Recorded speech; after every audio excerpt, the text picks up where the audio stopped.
എടാ വാസു, നീ അറിഞ്ഞോ നമ്മുടെ രാമനാഥൻ ആക്സിഡന്റ് പറ്റി ആശുപത്രിയിലാ? എന്ത് പറ്റിയതാ? മദ്രാസിൽ നിന്ന് രാവിലത്തെ ഫ്ലൈറ്റിൽ വന്നിറങ്ങി വീട്ടിലേക്ക് കാറിൽ പോകുന്ന വഴി ഒരു നാഷണൽ പെർമിറ്റിൽ ഒരു വന്നിടിച്ചതാ. കാറ് പപ്പടം പോലെ തീർന്നുപോയി. അത് കണ്ട അതിനകത്തുണ്ടായിരുന്ന ആള് ജീവനോടുണ്ടെന്ന് പറഞ്ഞാ ആരും വിശ്വസിക്കില്ല. എന്നാ ഇത് സംഭവിച്ചത്? 2-3 ദിവസമായി. ഏത് ഹോസ്പിറ്റലിൽ അഡ്മിറ്റ് ചെയ്തിരിക്കുന്ന അറിയാം? മെഡിക്കൽ സെന്ററിലാ.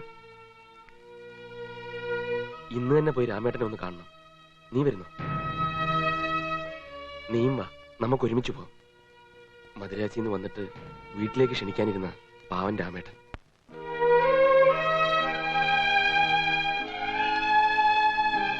രാമേട്ട,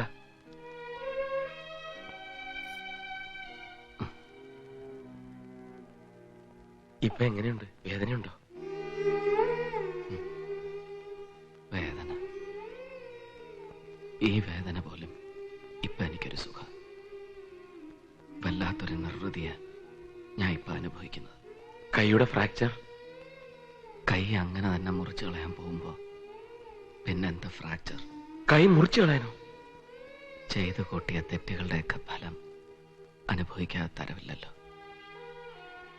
പാപത്തിന്റെ കറപുരണ്ട കൈകളിലൊന്ന് മുറിച്ചു കളയാൻ തീരുമാനിച്ചത് ദൈവത്തിന്റെ ശിക്ഷയായിരിക്കും. രാമേട്ടന്റെ കൂടെ ഇപ്പോ ഇവിടെ ആരാ ഉള്ളത്? ആരുമില്ല. കൂടെ നിൽക്കേണ്ടവരൊക്കെ പണ്ടേ എന്നെ ഉപേക്ഷിച്ചു പോയി. നിങ്ങളെങ്കിലും എന്നെ കാണാൻ വന്നതിൽ സന്തോഷമുണ്ട്, നന്ദിയുണ്ട്. എന്നെ കാണാൻ വന്നു എന്നറിഞ്ഞാൽ മറ്റുള്ളവർ തന്നെ പഴി പറയും. രാമനാഥൻ, പെണ്ണുപിടിയൻ, മദ്യപാനി, ആഭാസൻ.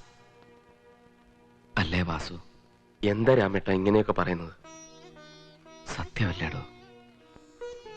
എന്റെ ആഭാസത്തരം സഹിക്കവയ്യാതെയാണ് എന്റെ ഭാര്യ കൂടി എന്നെ ഉപേക്ഷിച്ചു പോയതെന്നല്ലേ താൻ പോലും വിശ്വസിക്കുന്നത്? ഞാൻ എന്റെ സംഗീതത്തെക്കാൾ ഏറെ സ്നേഹിച്ചതാണ് അവളെ. വിലാസിനി, അവളുടെ ലാസ്യഭാവങ്ങൾ, നൃത്തച്ചുവടുകൾ എല്ലാം എന്റെ മോഹാവേശങ്ങളായി. അവളുടെ നൃത്തം എന്റെ ഹൃദയമെടുപ്പിന്റെ താളം തെറ്റിച്ച ഏതോ നിമിഷത്തിൽ ഞാൻ വിവാഹാഭ്യർത്ഥനയുമായി അവളെ സമീപിച്ചു. അവൾ ഹൃദയപൂർവ്വം എന്റെ അഭ്യർത്ഥന സ്വീകരിച്ചു. ഞാൻ അവളെ വിവാഹം കഴിച്ചു. വീട്ടുകാരെയും ബന്ധുക്കളെയൊക്കെ ധിക്കരിച്ച്. അതിന്റെ പേരിൽ എല്ലാവരും എന്നെ വെറുത്തു, ഉപേക്ഷിച്ചു എന്ന് പറയുന്നതാവും ശരി. സ്വന്തം അമ്മ പോലും. വിവാഹം കഴിഞ്ഞ ആദ്യ രാത്രിയിൽ ഒരു നവവരന്റെ വികാരാവേശങ്ങൾ ഉള്ളിലൊതുക്കി ഞാൻ അവളോട് പറഞ്ഞു, ഇത് നമ്മുടെ ആദ്യ രാത്രിയാണ്. തുളുമ്പുന്ന പാൽ ഗ്ലാസ് ഇല്ല. നാണത്തോടെ നിൽക്കുന്ന നവവധുവിനെ മണിയറയിലേക്ക് തള്ളിവിടാൻ ഒരു നാത്തൂൻ പോലുമില്ല. നീയാണ് എൻ്റെ സർവസ്വം. നിന്റെ നൃത്തം എൻ്റെ ആത്മാവിൻ്റെ സംഗീതമാണ്. അത് മാത്രം മതി എനിക്ക്. എനിക്ക് ഒരാഗ്രഹമുണ്ട്.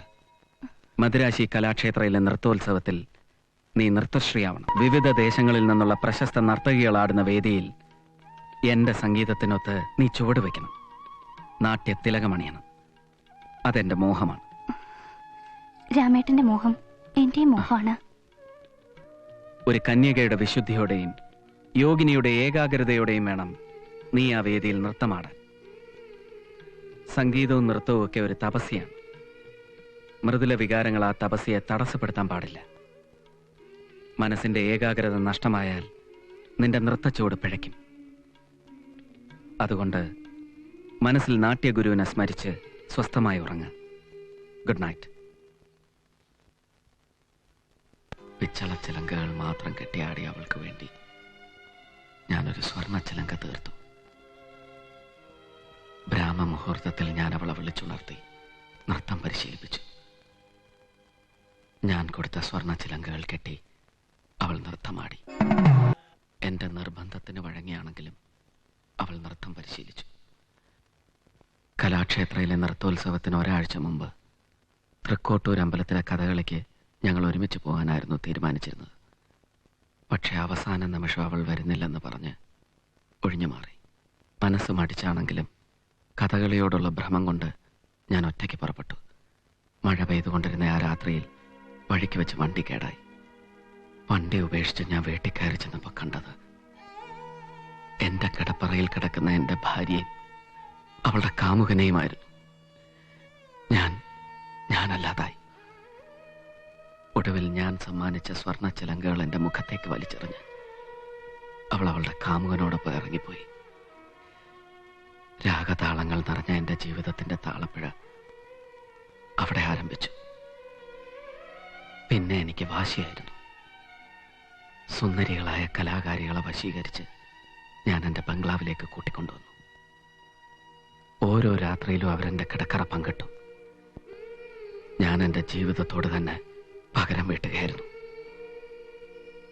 പക്ഷേ ഇതിനിടയിൽ ഞാൻ സ്വയം നശിക്കുകയായിരുന്നുവെന്ന് ഞാൻ അറിഞ്ഞിരുന്നില്ല. എല്ലാം കിട്ടിയപ്പോഴും സ്നേഹം എന്താണെന്ന് എനിക്കറിയാൻ കഴിഞ്ഞില്ല. വ്യർത്ഥമായ ജീവിതത്തിന്റെ അർത്ഥശൂന്യത എനിക്കപ്പോഴാ ബോധ്യമായത്. വാസു, ഹൃദയം നിറയെ സ്നേഹിക്കാൻ സർവ ഐശ്വര്യങ്ങളുമായി ഹൃദയശുദ്ധിയുള്ള ഒരു ഭാര്യയാണ് നിനക്ക് കിട്ടിയിരിക്കുന്നത്. ആ സ്നേഹം മുഴുവൻ അനുഭവിച്ചറിയാൻ മഹാഭാഗ്യം ചെയ്തവനാ നീ. ഞാൻ മരിച്ചാൽ പോലും ആരും എനിക്ക് വേണ്ടി കണ്ണീർ പൊഴിക്കാനുണ്ടാവില്ലെന്ന് എനിക്കറിയാം. ഒക്കെ എന്റെ കർമ്മഫല. ഇപ്പൊ എനിക്ക് വല്ലാത്ത മനസമാധാനവും സ്വസ്ഥതയും തോന്നുന്നു. അതാ ഞാൻ നേരത്തെ പറഞ്ഞത്, ഈ വേദന പോലും സുഖകരമായൊരു നിർവൃതിയാണ് എനിക്ക്.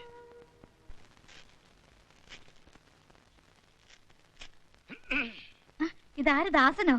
നീ വന്നോ മോനെ? വരേണ്ടി വന്നു. ഇതെല്ലാം അമ്മയ്ക്കുള്ളതാ. ദശമൂലാരിഷ്ടം, ഇത് ഗുരുവായൂരപ്പന്റെ പ്രസാദം, ഇത് ഉണ്ണിക്കണ്ണന് നിവേദിച്ച ഉണ്ണിയപ്പം. നിവേദ്യം അമ്മയ്ക്ക് ഇഷ്ടമാണെന്ന് അറിയാവുന്നതുകൊണ്ട് ഞാൻ ഇങ്ങോട്ട് വന്നു. ഇല്ല, ഞാൻ ഇങ്ങോട്ട് വരില്ലായിരുന്നു. ഇത് അമ്മ അങ്ങോട്ട് എടുത്താൽ എനിക്ക് അങ്ങോട്ട് പോകാമായിരുന്നു. ഇനി നീ ഒരിടത്തും പോണ്ട മോനെ. ഇല്ലമ്മ, എനിക്ക് ഉടനെ പോണം. ഞാനിപ്പോ ബിസിയാണ്. അപ്പൊ നീ നിർമ്മലയെ കാണുന്നില്ലേ? എനിക്കിവിടെ അമ്മയല്ലാതെ ആരെയും കാണാനില്ല. ഞാൻ ഇവിടുന്ന് ഇറങ്ങിപ്പോകാൻ പോയപ്പോ പോകല്ലേ മോനെ ദാസ എന്ന് പറഞ്ഞ് എന്നെ വിലക്കിയത് അമ്മയാണ്. അമ്മയാണ് എന്റെ കാണപ്പെട്ട ദൈവം. പെറ്റമ്മയെ ഞാൻ മറന്നാലും അമ്മായിമ്മയെ മറക്കാൻ എന്നെ കൊണ്ടാവില്ല. നീ നല്ലവനാ മോനെ. അനുഗ്രഹിക്കണം. നിനക്ക് മാത്രമേ ഈ അമ്മയുടെ സ്നേഹമുള്ളൂ. ഞാൻ പെറ്റ ആൺസന്തതികളെല്ലാം അച്ഛമാരുടെ വാക്ക് ദൈവവാക്കെന്ന് പറഞ്ഞ് നടക്കുക. അനുഭവിക്കും, അതുങ്ങളെല്ലാം അനുഭവിക്കും. എന്റെ മക്കൾ ഇനി എങ്ങോട്ടും പോണ്ട. മോനിവിടെ ഇരിക്കേ. അമ്മ ഇരിക്കാൻ പറഞ്ഞു, ഞാൻ ഇരിക്കുന്നു. ഇരിക്കും മോനെ. എന്റെ ഈശ്വര, ദാസേട്ടൻ വന്നോ? ഓരോ അലവലാദികൾ വല്ലതും പറഞ്ഞു എന്ന് കരുതി എന്നെ വേണ്ടെന്ന് വെച്ചില്ലേ? ഞാൻ എന്ത് തെറ്റാ ചെയ്തേ? ആരെന്ത് തെറ്റ് ചെയ്താലും നിന്റെ അമ്മ ഒരാളെ കരുതിയാണ് ഞാനിപ്പോ വന്നത്. ഇനി ഞാനിവിടെ താമസിക്കാൻ ഉദ്ദേശിക്കുന്നില്ല. നിനക്ക് വേണേ എന്റെ കൂടെ വരാം. ഞാൻ പഴയ പോലെ വേലയും കൂലിയും ഒന്നും ഇല്ലാത്ത വെറും ദാസനല്ല. ഞാനൊരു ബാലെ ട്രൂപ്പിൽ പാടാൻ പോകുന്നതുകൊണ്ട് എനിക്ക് മാസം 3000 രൂപ സാലറി കിട്ടും. അല്ലറ ചില്ലറ വേറെ. ഇന്ന് ഏതായാലും ദാസേട്ടൻ പോണ്ട. പ്രോഗ്രാം ഉള്ളപ്പോ മാത്രം പോയിട്ട് വന്നോളൂ. പോടി, നീ പറഞ്ഞാലൊന്നും ഞാൻ അനുസരിക്കില്ല. അമ്മ പറഞ്ഞാൽ അത് പരിഗണിക്കണോ വേണ്ടോ ഒന്ന് ആലോചിക്കാം. ഇനി ആലോചിക്കാനൊന്നുമില്ല. ദാസൻ ഇനി എങ്ങോട്ടും പോണ്ട. ഇവിടെ നിന്റെ ഭാര്യയല്ലേ മോനെ? അമ്മ പറയുന്നത് നിഷേധിച്ചാൽ ഈശ്വര കോപം കിട്ടുമെന്ന് ഭയന്നാ ഞാൻ ഇവിടെ നിൽക്കാൻ പോകുന്നത്. നീ ഇവനെയും കൂട്ടി അകത്തേക്കല്ലേ? വാ ചേട്ടാ. വരൂ ചേട്ടാ. വരൂ ചേട്ടാ. ആ വരൂ. എനിക്ക് വളരെ സന്തോഷമായി ചേട്ടാ. സന്തോഷിക്കാൻ വരട്ടെ. ഇന്ന് നീ എനിക്കൊരു വാക്ക് തരണം. വാക്കോ? ഇത്രയും നാൾ ജോലി ഇല്ലാത്തവനായതുകൊണ്ട് കുട്ടികളുടെ കാര്യത്തിൽ നീ എനിക്ക് ലോക്ക് ഇട്ടിരിക്കായിരുന്നു. ഇന്ന് മുതൽ അത് പാടില്ല. മാസം 3000 രൂപ ശമ്പളം പറ്റുന്ന ഒരു ജോലിക്കാരനാണ് ഞാൻ. നീ ഒറ്റ പ്രസവത്തിൽ 3000 കുട്ടികളെ പ്രസവിച്ചാലും അവറ്റകളെ സംരക്ഷിക്കാനുള്ള കപ്പാസിറ്റി എനിക്കുണ്ട്. അണ്ടർസ്റ്റാൻഡ്? പോയി ഒരു ഗ്ലാസ് പാലെടുത്തുണ്ടടി. ആ ഓ മീശയില്ലല്ലോ.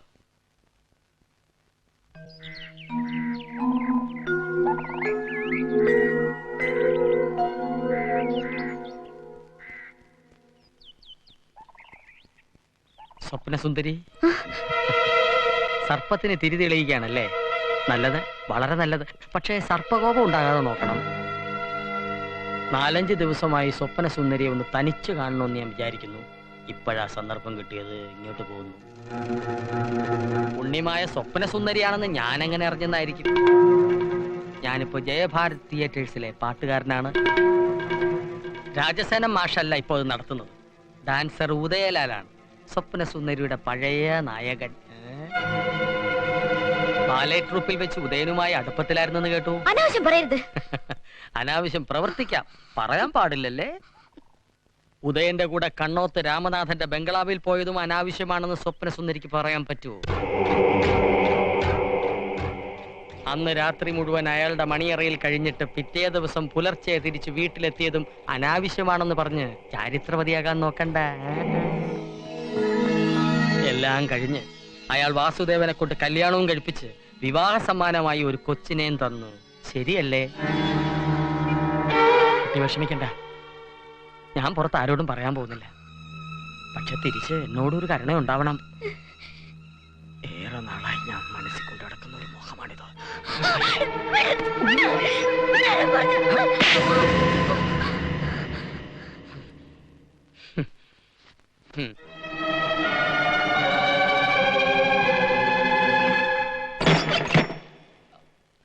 പട്ടി കടുവറ മോനെ, സ്വന്തം പെങ്ങളെ കെട്ടിയെന്ന് വെച്ച് വൃത്തിയാട് കാണിച്ചിട്ടുണ്ടല്ലോ.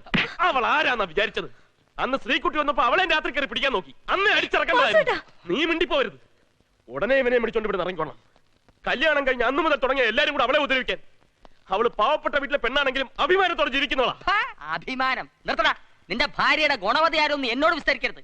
കണ്ട ബാലെ ട്രൂപ്പിലൊക്കെ കണ്ണി കണ്ടവരോടൊപ്പം രാപകലെന്നില്ലാതെ നിറങ്ങിയ നിന്റെ ഭാര്യയുടെ മാഹാത്മ്യം എന്റെ അടുത്ത് വിളമ്പരുത്. നീ നാറിപ്പോവും. അനാവശ്യം പറഞ്ഞാലുണ്ടല്ലോ. അനാവശ്യമാണോ നിന്റെ ഭാര്യയോട് പോയി ചോദിച്ചു നോക്കടാ.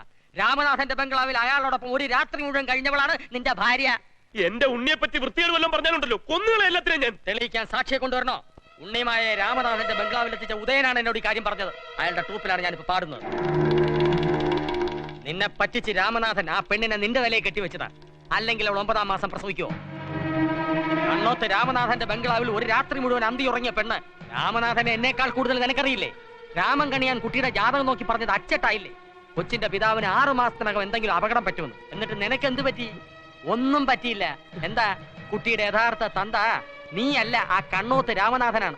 അതാണ് 6 മാസം തികയുന്നതിന് മുമ്പേ അയാൾ ആക്സിഡന്റ് ആയി ആശുപത്രിയിലായത്. മനസ്സിലായോടാ നിനക്ക്?